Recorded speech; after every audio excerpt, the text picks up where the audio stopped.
This is the third video in my series about turning my garage into my dream workshop.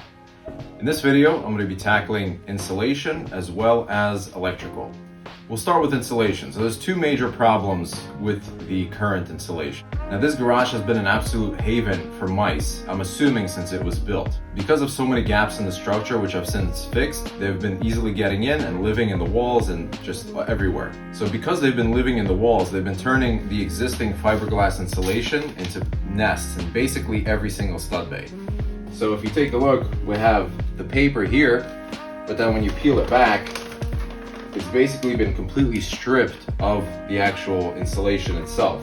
And there's piles of fiberglass all along the bottoms of the stud bays and a lot of this sort of empty insulation paper hanging in the walls. The second issue is in some of the stud bays, they actually put in rigid foam insulation before putting in the fiberglass bats. Now, if you know anything about insulation, specifically fiberglass insulation, it's not meant to be compressed. So if it says 3.5 inches, that means it's for a 3.5 inch wall. So this is a 2x4 wall. We have this fiberglass bat, and because of the 1 inch rigid foam insulation, it's causing the fiberglass bat to actually compress more than it's supposed to into a smaller space than 3.5 inches, and that affects its efficiency. So for these two reasons, I'm gonna tear out all the existing insulation. I'm gonna try to salvage any parts that aren't affected by the mice, and then I'm gonna air seal every single stud bay and re-insulate with new insulation. I'm gonna be running electrical as well, so I'm gonna tear out all the insulation, run the electrical, and then install all the new insulation. So let's get this party started.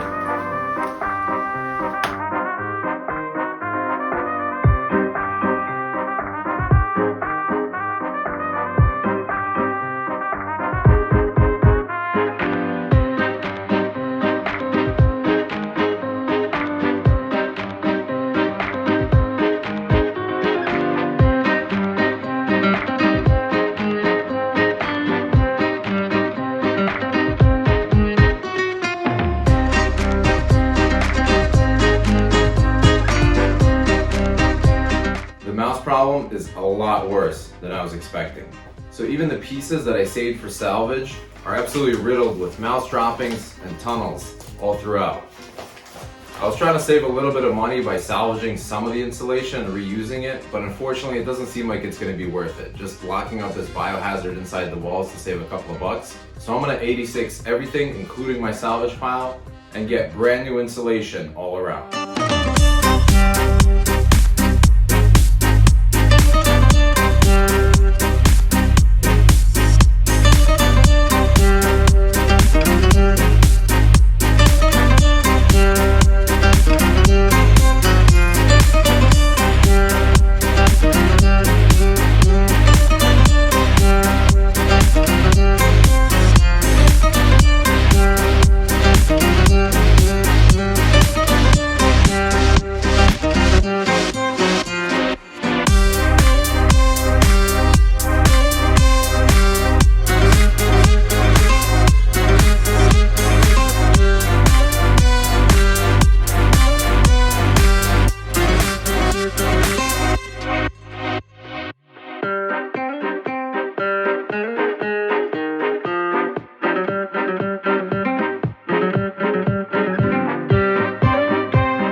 I gotta say, the more and more work I'm doing in here, the better I feel about starting with the floors.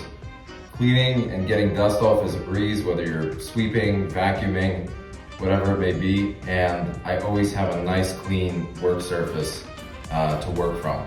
So I'm really glad I got rid of that nasty insulation. It's gonna cost me a tiny bit more to get brand new insulation, but it's really not worth the hassle of keeping the old one. So I actually have an electrician coming next week to run the power from the main panel in the house to the garage and install a sub panel. While I am comfortable working with electric, I really would prefer a licensed electrician to come out here and do that work just for peace of mind. Once the panel is installed, I'm gonna go ahead and run all the wires and install my outlets, lights, light switches, HVAC power, and so on and so forth. One eternity later. After multiple delays, I finally got the sub panel installed. The The power ran to the house, connected to the main panel, and I'm ready to do the electrical. For lighting, I picked up these Barrina LED tubes. They're super lightweight, and according to the reviews, they do produce a lot of light. Now my plan is to install 4 rows perpendicular to my roof joists. Each tube is 4 feet long, and my garage is 20 feet long. So the idea is I'm gonna start about 2 feet from the front wall and from the back wall and have a continuous 16-foot section. Well, 4 continuous 16-foot sections. They come with a bunch of different connection options. They have a regular plug-in option here with a switch. They come with a hardwire kit, and there's also little pieces that they include that allows you to attach multiple ones together. Now the manufacturer recommends not chaining more than, I believe, 8 together. So what I'm going to do is install 4 electrical boxes all along this joist and have each section of 4 connected to its own electrical box. For the light switches, I'm going to put them into this stud bay. This way, if I enter the garage through the garage door or through this door, I can easily turn them on. Now I'm going to have 2 switches, one to control the inside lights and the other to control the outside lights. For the outside lights, I'm planning to have a light on either side of the garage door. I'm not going to install them just yet. I'm just going to run the wires so I'm ready to go once I pick them up. Now for my switch box, I picked up this sweet screw-in gang box made by a company called Southwire. They sell it at Lowe's. And this makes it much easier if you're in a tight space where you can't really swing the hammer. You just put it wherever it needs to go and then screw it in using the screws that are already installed in the box.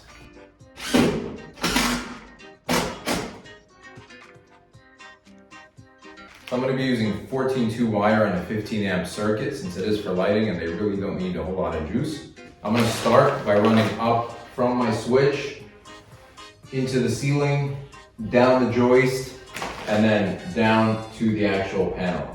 Afterwards, I'll run the wire for the inside lights, and then finally, I'll do the outside lights.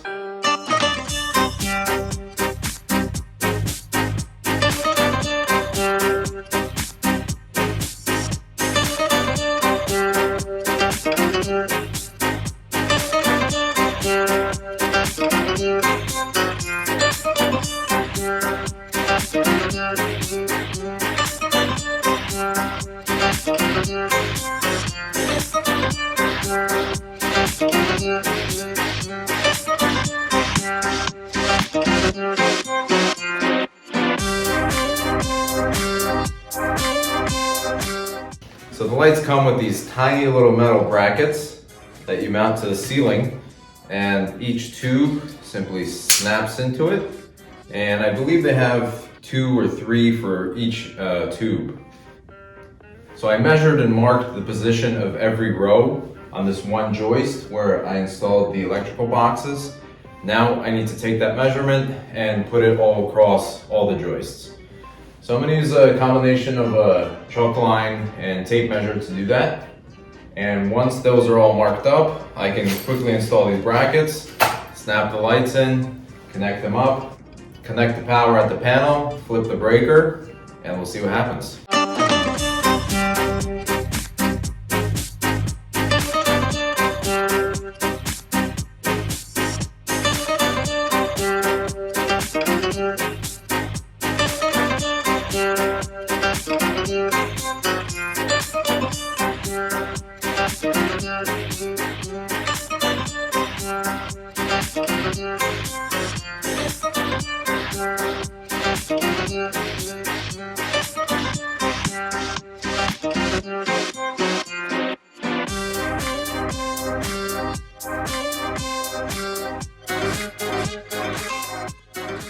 It is pitch black outside right now, but I didn't want to wrap up until I had the lights working.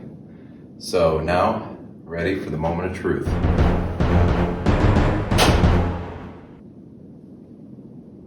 Okay, no electrical fires, that's a good sign. Let's try the light switch. And in 5, 4, 3, 2, 1. Wow. That's really nice, I'm not gonna lie.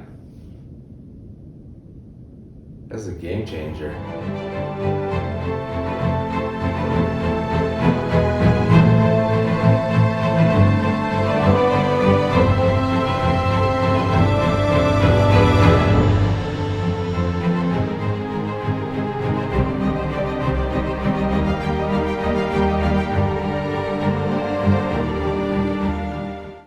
super happy that I got the lights in. It's a lot more pleasant just to be inside the garage. It actually feels a little bit warmer too, despite being freezing outside. So I did some research and I found that in the National Electrical Code, there's no hard limit to the number of outlets you can have on a single breaker. There are some recommendations in terms of a maximum amount, but since this is a garage and I'm only going to be using maybe a few at the same time, I'm really not worried about tripping the breaker. And if I ever do trip the breaker, I got the panel right here, so it's not a problem. I put a lot of thought on how to space out the outlets. So what I came up with is I'm going to have 4 along this wall, 3 on the back wall, 4 on this wall at the regular 18-inch height, and then another 3 at 4 feet high. So it's above a workbench or miter station or whatever it is. Since this part of the garage is going to be mostly for lumber storage, I want to have the ability to pull a car in if I need to. So my workbench is most of the time will probably be on this wall or the back wall. And I want to have it on wheels so I can wheel it around and put it wherever I need to put it. The next outlet is going to be on this beam right here. I'm not sure if you can see it in the camera, but I want to have a retractable extension cord that I can pull down and use it either right in the middle of the garage or pull it outside and use it outside. And then I also need an outlet on the side of the garage door where I'm going to have my opener, and another outlet that's going to be outside. So the outside outlet as well as the outside lights, I'm going to tackle those after, but I do need to run the wires now. So to start, I'm going to run a laser line at 18 inches and attach all my boxes all around. Then I'll run another laser line at 4 feet, attach the above the workspace boxes, and then I'll go ahead and drill my holes to run the wires.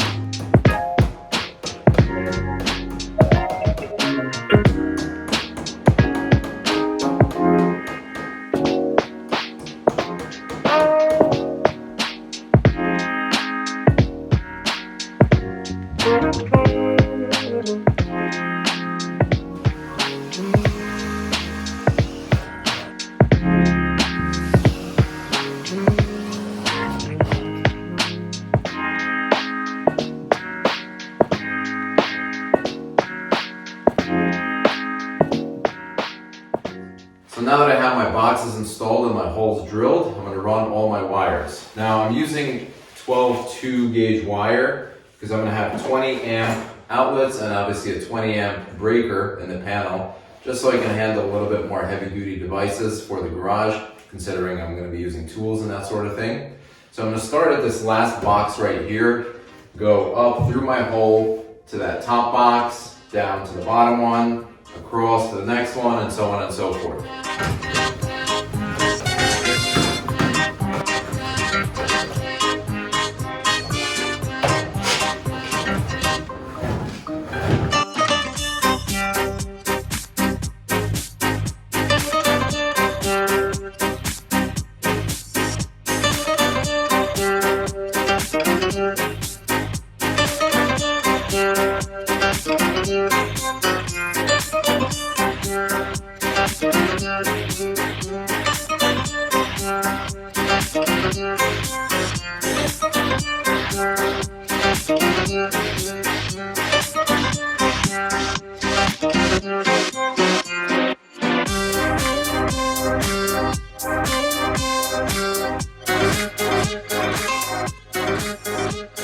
Alright, so my cable runs for the outlets are done. I also did an outlet right here for a jack shaft garage door opener, and then the wire goes up through the header, along the top, through these studs up top, and down into the stud bay, where I'm going to have my outdoor outlet between the 2 doors. Next on the list is pre-wiring for a MiniSplit. So MiniSplits are typically 240 volts. I believe a 12-2 wire with 2 hots and a ground should be sufficient for pretty much any unit I'm going to get for this place. So I need to go all the way from my breaker panel along this wall right here, along the back wall, and then to the right side of the window. That's where I'd like the compressor to go. So I need to attach a disconnect outside, which is going to be connected to the panel. And then whenever I figure out which unit I'm going to get, I'm already going to be pre-wired, and if I have the walls finished, I'm not going to have to open them up to rewire.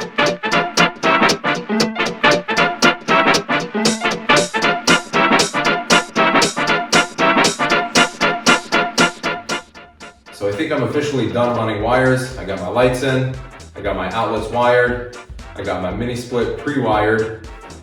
So I'm going to move on to the next stage, and that's installing these bad boys and connecting up my devices to the panel. Let's go.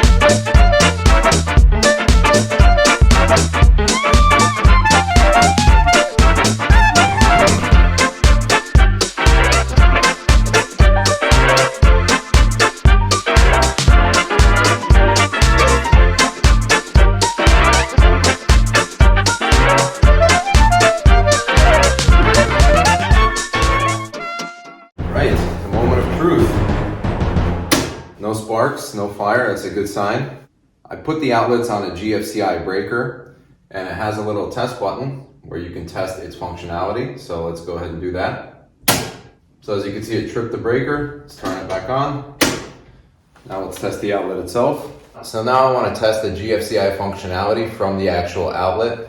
I have this tester from Sperry, which basically has a number of lights, and based on the lights that come up when you plug it in, that tells you if you have any open ground, open neutral, open hot, any issues with your wiring, or if everything's correct. You're looking for 2 orange lights. So let's plug it in and see.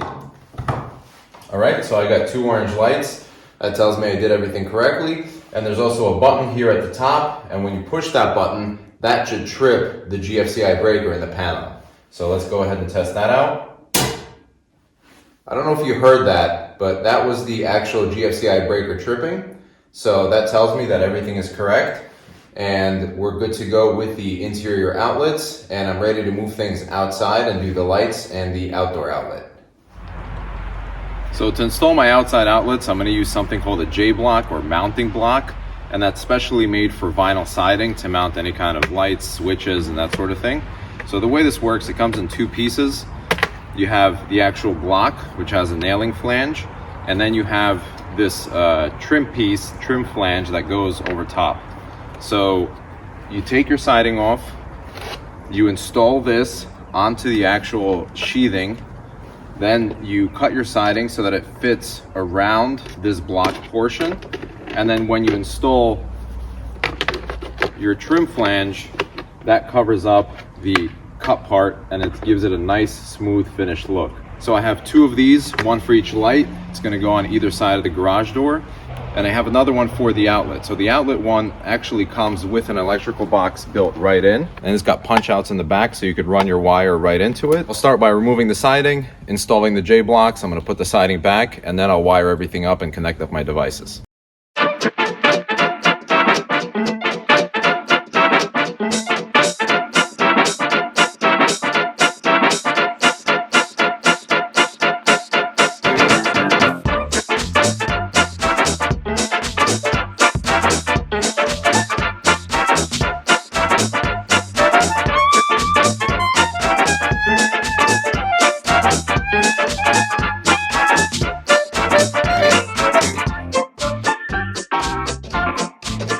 I just wanted to give a quick detailed demonstration of what exactly I'm doing. So I have these outdoor electrical boxes. They're metal and they come with these plastic plugs. So they have 5 holes total, 4 around the perimeter, 1 in the back. So you plug all the holes that you're not going to use. Then I drilled a same size hole in the actual mounting block, so that way I have access to it once the mounting block is attached. And they actually offer several different cutout sizes inside the block. And then I'm also taking a piece of plastic conduit which threads perfectly into the back of the box. And this gives me a nice channel to go through the wall.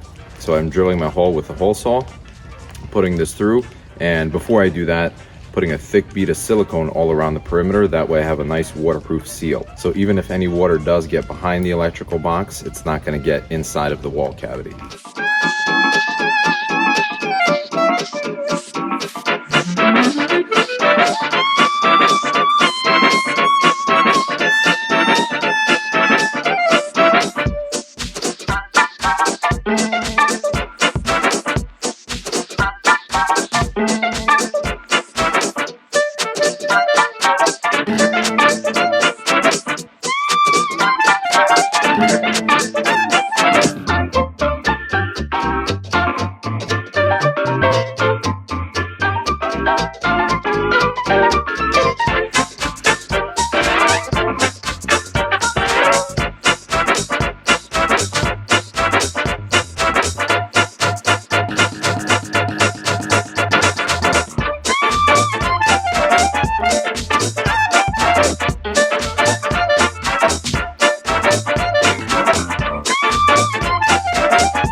Done. I'm glad I got the lights in right before sunset, but for my last electrical hurrah, I need to put in this AC disconnect that I pre-wired earlier. And this goes on the outside of the house, and the purpose of it is for an easy way to disconnect the outside unit if it ever needs to be serviced or there's any kind of issue with it. And the way this works is you have your cover, you got your line from the panel going in on one side, you got your load, the AC compressor coming in the other side, and then you have a simple pull-out disconnect. So you simply pull this piece out, and this is what actually creates the circuit, and you flip it over, put it back, or you can just leave it out, do whatever you need to do, and then you just stick it back to give the unit power again. So I got to figure out how high exactly I want to mount this. Go outside, screw it in the wall. I'm not going to use a mounting block or anything, but I'll use plenty of silicone just to make sure that it's weatherproof.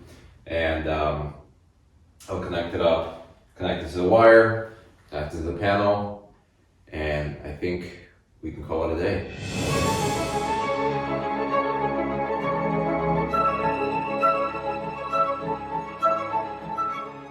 Before I can call the electrical part of this project complete, there's just a few finishing touches I want to add.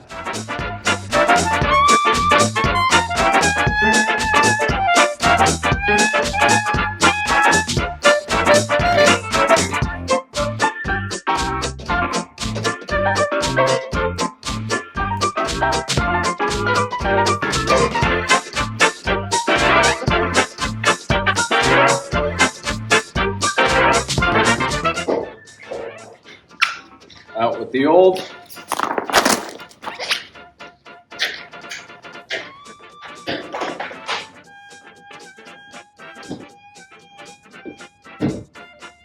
In with the new.